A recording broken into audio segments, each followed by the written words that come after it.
बांग्लादेश के हालात पर फारूक अब्दुल्ला ने तबसरा किया है। बांग्लादेश के हालात भारत के लिए खतरनाक है। भारत की सबसे लंबी सरहद है बांग्लादेश के साथ और बांग्लादेश की दीगर पार्टियों के साथ हमारे ताल्लुकात ठीक नहीं है। बांग्लादेश की आर्मी का नजरिया भारत मुखालिफ है।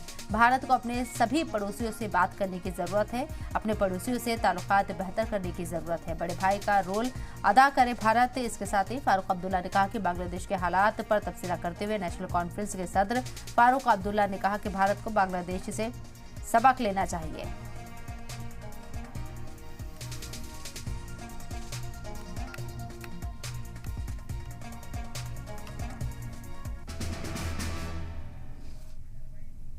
कश्मीर के पूर्व मुख्यमंत्री डॉक्टर फारूक अब्दुल्ला साहब मौजूद हैं। डॉक्टर साहब, अभी जिस तरीके से बांग्लादेश में हालत बनी हुई हैं, तो खुर्शीद सलमान का भी बयान आया, उन्होंने कहा कि ऐसा भारत में भी हो सकता है, तो कैसे आप इसको देखते हैं? देखिए, जहाँ तक मैं देख रहा हूँ, ये हमारे वतन के लिए एक बहुत ख़तरनाक मौका है। वहाँ पे अब मिलिट्री हुकूमत आ गई और मिलिट्री हुकूमत ने कभी भी हिंदुस्तान के साथ ताल्लुकात अच्छे नहीं रखे हैं। ये हिस्ट्री है उसकी। और वहाँ पे जो तंजीमें हैं, जमात है और बाकी हैं, वो भी हिंदुस्तान को समझते हैं कि ये पहले मुसलमानों को दबा रहा है और इसने हसीना को इस्तेमाल किया हम लोगों को दबाने के लिए। बेगम हसीना का सबसे बड़ी मुसीबत ये थी कि जब वो पहले इलेक्शन जीती थी 2008 में, वो बहुत ही अच्छी तरह से जीती थी। लोगों ने साथ दिया था, उनके वालिद ने बांग्लादेश को बनाया था और मैं समझता हूँ कि उसके बाद वो बिल्कुल हिंदुस्तान की तरह जो आज की हुकूमत है उस तरह लग गई। उन्होंने इलेक्शंस को रिग किया और हर आवाज़ को दबा दिया, मीडिया को दबा दिया और सिर्फ चंद इंडस्ट्रियलिस्ट को, जैसे यहाँ पे कर रहे हैं, उठाया और अडानी को भी वज़ीर आज़म की मेहरबानी से वहाँ पहुँचाया।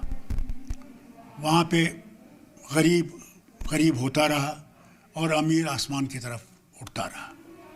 उसका नतीजा हुआ कि बेगम हसीना को भागना पड़ा। अगर कि फ़ौज के जनरल इनके रिश्तेदार हैं, मगर वो इनके पास गए, कहा कि अब हम आपको बचा नहीं सकते, आपको भागना पड़ेगा। अब आई हैं, हिंदुस्तान में बैठी हैं जब तक कि उसको कहीं और रेफ्यूज मिलेगा। मगर ये हालत जो है, ये हमारे लीडरों को भी जो हुकूमत कर रहे हैं समझना चाहिए कि यहाँ भी वही हालत है। यहाँ पे गरीब गरीब हो रहा है, अमीर आसमान से छू रहा है और बेरोज़गारी इतनी ज़बरदस्त है कि हमारे करोड़ों बच्चे पढ़े लिखे जो ना खानदा है, उसको छोड़ के पढ़े लिखे जो हैं, बड़ी बड़ी तालीमें पाए हुए बेकार हैं। ये भी एक चिंता का, बहुत ज़बरदस्त चिंता का है।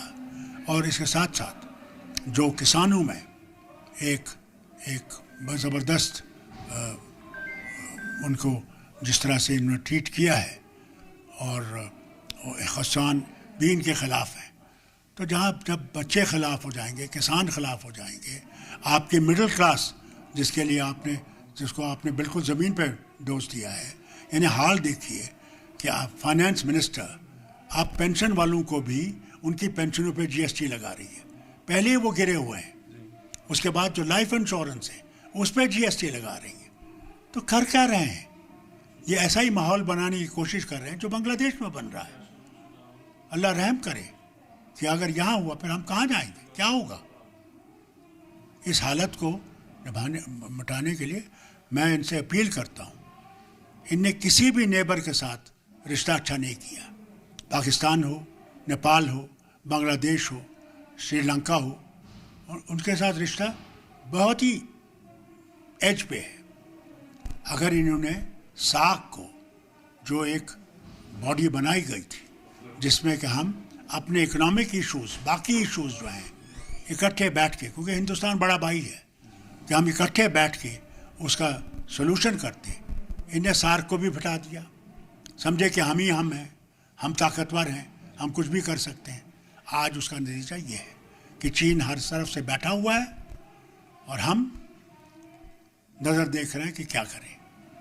चुनाव आयोग की टीम कल जम्मू कश्मीर आ रही है, किस तरह से आप देखते हो उसको? उनका तो आना है, वो तो हर वक्त आते हैं जब इलेक्शन होता है। मगर मुझे माफ़ी चाहता हूँ ये कहने के, मुझे इलेक्शन कमीशन पे भरोसा नहीं है।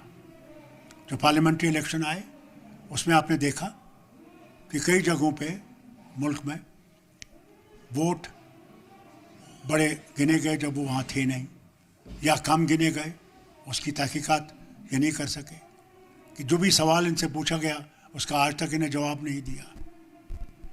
तो अल्लाह जाने ये क्या करेंगे, मैं नहीं जानता इसके। कुछ महीनों से लगातार जम्मू कश्मीर में जो अटैक्स हैं वो देखने को मिल रहे हैं, हालात को काबू करने में क्या केंद्र सरकार सफल हो पाई है जैसे वो दावा कर रही है? ये आप सब जानते हैं, मुझसे क्यों पूछते हैं? ये तो दुनिया में ढंढोरा पीटा था कि 370 इसका जिम्मेवार है, यहाँ पे जो आतंकवाद है उसका जिम्मेवार 370 है, यहाँ की रियासत तरक्की में नहीं है। अफसोस इस बात का है कि उसी राज्यसभा में हमारे एक लीडर ने दो स्टेट्स को कंपेयर किया, गुजरात को और जम्मू कश्मीर को। उस वक्त ये देखा गया कि जम्मू कश्मीर हर चीज़ में गुजरात से ऊपर है। मगर देखिए इस 5 साल में क्या हो गया। इनने हमारे सब कुछ मिटाने की कोशिश की, हमें नीचे गिराने की कोशिश की, क्योंकि हम मुस्लिम मेजॉरिटी स्टेट है, और इसको बदलाने की कोशिश की। यह और आतंकवाद तो आज फिर से शुरू हो गया। हाँ, आज तो 370 नहीं है और जोरों पे है। क्या कहते हैं ये सिर्फ झूठ झूठ झूठ, और सारा मीडिया खरीदा हुआ है। आप कह रहे हैं विकल्प एक है कि पाकिस्तान के साथ बातचीत की जाए, क्या अभी भी? मैं समझता हूँ इनको हर वतन से साख को रिन्यू करना चाहिए और सारे नेबर्स को बुलाना चाहिए कि एक मीटिंग करें कि कैसे हम अपने मुश्किलात को दूर कर सकें। बड़ा भाई है, बड़े भाई का फ़र्ज़ है कि इस वक्त इस मुश्किल हालात में सबको मिलाएं और रास्ता निकालने की कोशिश करें। हमारे साथ बात करने के लिए शुक्रिया डॉक्टर साहब। तो ये थे जम्मू कश्मीर के पूर्व मुख्यमंत्री और नेशनल कॉन्फ्रेंस के अध्यक्ष डॉक्टर फारूक अब्दुल्ला। फारूक वानी, सलाम टीवी, श्रीनगर।